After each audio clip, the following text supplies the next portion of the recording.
Avez-vous déjà ressenti ce frisson étrange de déjà-vu, lorsque vous vous retrouvez dans une scène qui vous semble étrangement familière?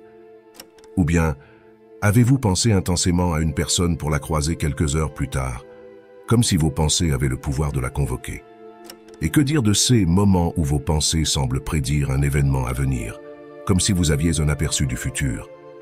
Avons-nous le pouvoir de pressentir ce qui va se produire? Ou bien, sommes-nous capables d'attirer ces événements à nous simplement en y pensant? Se pourrait-il que, tout comme dans nos rêves, notre réalité soit influencée par nos pensées, nos croyances et la perception que nous avons des autres, comme si tout était en réalité le reflet de ce que nous sommes vraiment à l'intérieur? Mais d'ailleurs, d'où proviennent toutes ces images que nous avons de la réalité? Sont-elles réelles ou ne sont-elles que le fruit de notre imagination? Avant de répondre à cette question, n'oubliez pas de récupérer votre e-book offert, intitulé « Les 5 clés de la réussite ». Un livre court mais efficace qui vous permettra d'obtenir les 5 clés nécessaires pour ouvrir les portes de votre esprit, celles qui vous mèneront à la réussite. Comme nous l'avons appris à l'école, au cœur de notre crâne se trouve un organe fascinant, le cerveau. Cet organe, incroyablement complexe, est justement l'élément de notre corps qui se charge de créer les images mentales que nous percevons au quotidien, ce que nous avons tendance à appeler la réalité. Bien sûr, nous savons qu'actuellement nous sommes dans la réalité, puisque nous pouvons toucher, manger, lire ou encore sentir. Mais n'est-ce pas également le cas dans les rêves? Lorsque nous rêvons, n'avons-nous pas également un corps physique? De même, lorsque nous rêvons, ne pouvons-nous pas également toucher des choses, sentir des choses, manger des choses, ou être soumis aux mêmes lois de la physique que dans notre monde actuel, comme la gravité par exemple? Pourtant, dans les rêves, puisque tout est censé être le fruit de notre imagination, nous devrions être capables de faire tout ce que nous souhaitons, comme le fait de voler, passer à travers les murs, ou encore nous téléporter. Mais alors comment se fait-il qu'une grande majorité d'entre nous n'arrive pas à le faire? La bride de tout cela ne se situerait-elle pas dans notre esprit plutôt que dans notre cerveau? Notre cerveau ne serait-il pas simplement la machine de notre esprit, établissant le lien entre notre esprit et notre corps physique? Pour la comparaison, imaginez votre cerveau comme un super ordinateur et votre esprit comme la souris. Via votre esprit, donc la souris, vous avez la capacité d'installer tous les logiciels que vous souhaitez sur votre ordinateur, afin de le rendre ultra performant, rapide et illimité. Cependant, il faut encore savoir comment utiliser ce matériel pour y installer de bons logiciels. Car, bien que l'ordinateur puisse devenir ultra performant, si votre esprit, soit votre souris, ne sait pas comment installer de bons logiciels, il se pourrait bien que vous n'installiez que des logiciels malveillants, vous faisant attraper des virus. Pour l'image, on pourrait définir le monde extérieur comme le reflet de nous-mêmes. Pour mieux comprendre cela, comprenons brièvement comment notre cerveau fonctionne. Quotidiennement, notre cerveau capte des milliers de stimuli externes qui ne sont que des fréquences. L'environnement qui nous entoure, comprenant les arbres, le sol, les murs, les gens et l'air, n'est en réalité qu'un ensemble de fréquences. À une échelle infiniment petite, toutes ces choses sont constituées d'atomes, et ces atomes sont à leur tour constitués de particules subatomiques, principalement composées d'énergie, de fréquences et d'informations.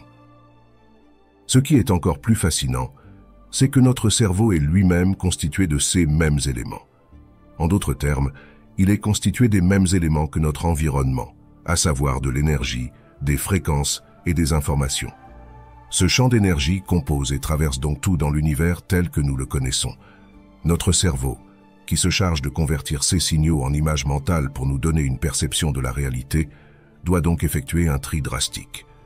Selon les psychologues, environ 99% des stimuli externes sont filtrés ou laissés de côté, et seulement 1% sont interprétés par notre cerveau. Cela signifie qu'environ 99% de tout ce qui nous entoure est laissé de côté, et que nous ne percevons en soi que le 1% de la réalité. Mais la question que nous nous posons tous est donc, comment ce 1% est-il choisi? Eh bien, ce 1% que notre cerveau se charge de recevoir et de transcrire en images mentales pour nous donner une perception de la réalité est défini par nos systèmes de croyances, notre perspective du monde, ce que nous croyons à propos de la dynamique relationnelle et notre attitude. Ainsi, la perception que nous avons du monde et des gens est le reflet de nous-mêmes. En d'autres termes, nos états mentaux, nos schémas de pensée et nos états d'être émotionnels façonnent la perception de l'environnement qui nous entoure, définissant notre réalité. On pourrait comparer cela à l'algorithme de YouTube et à la façon dont il vous propose des vidéos. Nous avons tous le même YouTube, mais chacun a une page d'accueil différente. Et cette page d'accueil, cette image de ce que vous appelez YouTube, est définie par l'algorithme en arrière-plan de YouTube, qui lui se charge d'analyser votre comportement, vos actions, vos choix, vos préférences, les sujets qui vous intéressent, et tout cela dans le but de vous proposer une expérience qui vous correspond et qui vous est propre à vous-même. Eh bien, votre cerveau est constitué d'un système identique. Celui-ci se charge de vous montrer ce que vous êtes, afin de vous proposer une expérience de vie en accord avec vous-même. Si tel est le cas, alors pourquoi n'avons-nous tous pas la vie dont nous rêvons? Eh bien, c'est là toute l'importance de comprendre comment fonctionne le cerveau, afin de pouvoir le reprogrammer à notre manière. Comme pour un ordinateur, il faut apprendre à s'en servir afin de le maîtriser. Brièvement, le cerveau est constitué de deux parties principales, l'esprit conscient et l'esprit subconscient. Notre esprit conscient, qui peut s'apparenter à la souris de l'ordinateur, représente en partie notre volonté, notre raisonnement et nos questionnements. Il représente environ 5% de qui nous sommes selon les neuroscientifiques. L'esprit subconscient, quant à lui, peut s'apparenter au logiciel installé sur l'ordinateur, représentant nos habitudes, nos croyances profondes, nos états d'être émotionnels profondément ancrés, notre perception de la réalité, notre perception de nous-mêmes, ce que nous définissons en soi comme notre personnalité au bout d'un certain temps.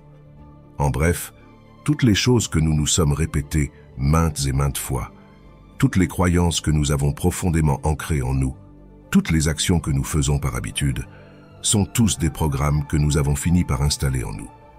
Au bout d'un certain temps, nous définissons ces programmes, soit cet ensemble d'états d'être, comme étant nous, et nous définissons généralement cela comme notre personnalité. Par exemple, si il y a 5 ans vous avez passé un oral, puis que celui-ci s'est mal passé, et qu'à ce moment-là, vous avez ressenti une émotion de honte et de peur, il se peut que depuis ce jour vous reviviez sans cesse cette expérience mentale en replongeant dans ce souvenir quotidiennement. Ainsi, à force de vous répéter cela, de replonger dans cette émotion passée, vous avez fini par vous définir comme une personne qui n'aime pas parler à l'oral. Depuis ce jour, il se peut donc que vous vous soyez défini comme quelqu'un qui avait peur de parler à l'oral. Pourtant, cela n'est réel que dans votre cerveau. C'est en y pensant quotidiennement que vous ramenez ce souvenir, cet état d'être passé dans le présent.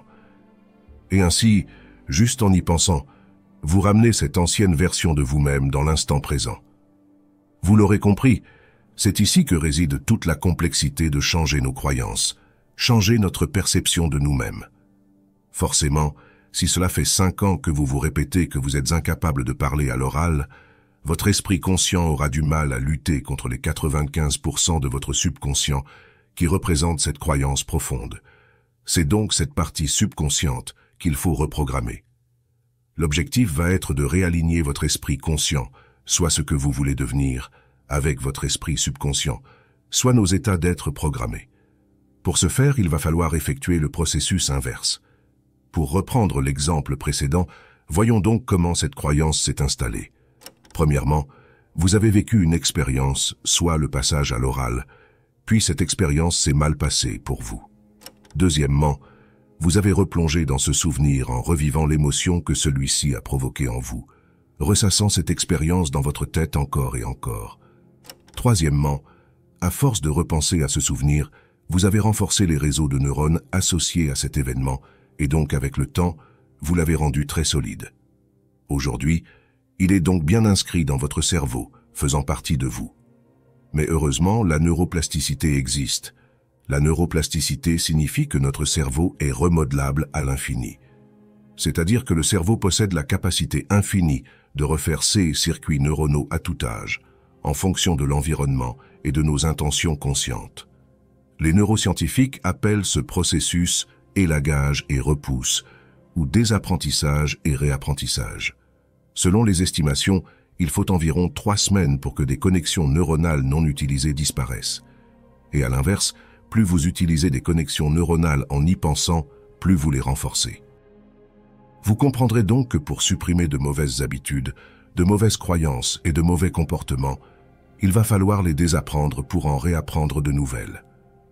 En fait, supprimer une mauvaise habitude équivaut à l'avoir remplacée par une nouvelle. Si vous n'avez plus l'habitude de manger de la nourriture malsaine, c'est que vous avez pris l'habitude de manger sainement.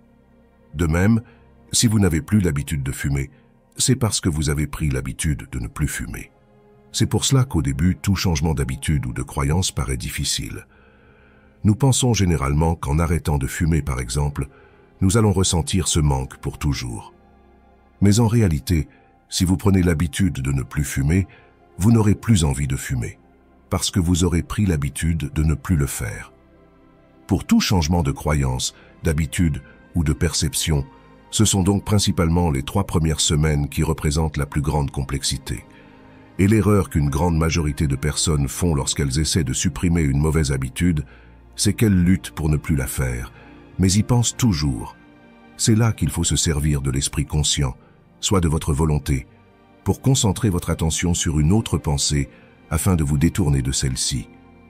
Car plus vous pensez à quelque chose, plus vous renforcez son réseau neurologique, donc vous ne l'oublierez pas, au contraire. Pour redéfinir ces systèmes de croyances, voici donc les 3 étapes à adopter. Premièrement, faire le vide dans votre esprit afin de comprendre réellement votre objectif, c'est-à-dire ce que vous souhaitez vraiment devenir, en vous concentrant uniquement sur vous-même. Deuxièmement, apprendre, lire et écouter uniquement des choses qui seront en accord avec votre objectif profond. Tout comme votre corps, votre cerveau se nourrit de ce que vous lui donnez. Si vous souhaitez mener une vie épanouie, ne nourrissez pas votre cerveau avec du contenu alarmiste et dramatique. Par exemple, si vous avez l'habitude de regarder les informations parlant en permanence de guerre, de drames, de morts, des horreurs qu'il y a dans le monde, votre cerveau va automatiquement rechercher cela dans votre environnement extérieur. Ainsi, puisque ce sont les informations que vous donnez à votre cerveau, celui-ci va vous montrer également cela autour de vous.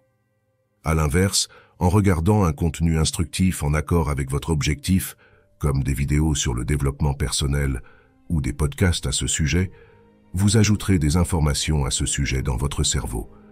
De ce fait, vous allez accroître vos connaissances sur le développement personnel, commencer à inscrire de nouvelles habitudes, penser différemment et agir différemment. Et tout cela pourquoi ? Simplement parce que vous avez nourri votre cerveau avec de nouvelles informations, en accord avec vos plus grandes aspirations. Comme l'explique Darren Hardy, l'auteur du best-seller L'effet cumulé, je cite, « Le grand danger des médias, c'est qu'ils transmettent une vision pervertie du monde. En se concentrant à répétition sur des messages négatifs, notre esprit finit par croire qu'il s'agit là de la seule réalité. Cette vision du monde négative, déformée et étriquée, a une grave influence sur votre potentiel de créativité et risque même de la paralyser. » Fin de citation. Votre cerveau fonctionne comme un jardin. La question est, où plantez-vous vos graines? Troisièmement, restez le plus éveillé possible tout au long de votre journée, c'est-à-dire restez conscient. Nous l'avons vu, 95% de qui nous sommes est constitué d'un ensemble d'états programmés dans le subconscient. Ainsi, si nous n'analysons pas nos actions, il se peut que rapidement, sans même nous en rendre compte, nous retombions dans de mauvaises habitudes, par simple habitude. Il va donc être important, surtout pendant les 3 premières semaines d'une période de changement, de surveiller nos gestes quotidiens. Par exemple, si le soir, sans même y penser, nous allumons la télévision et regardons les informations, nous montrant tout le mal qu'il y a dans le monde, prenons conscience de cela et remplaçons-le directement par un podcast ou une vidéo enrichissante. Même si ces petites actions paraissent anodines, elles ne le sont pas. Chaque pensée, choix et action que nous avons fait depuis notre naissance ont défini la vie que nous avons aujourd'hui. Notre maison, le ou la partenaire avec qui nous sommes, nos amis, notre travail, sont tous des choix que nous avons faits. La question est, avons-nous fait ces choix consciemment ou inconsciemment? Retenons donc que notre vie est le résultat de toutes nos petites pensées et actions répétées jour après jour. Si vous souhaitez connaître les 5 clés pour reprogrammer votre esprit vers la réussite, je vous ai mis en place un e-book offert. Le lien est dans la description. N'oubliez pas de vous abonner et de mettre un pouce bleu. Je vous remercie et je vous dis à tout de suite dans une prochaine vidéo.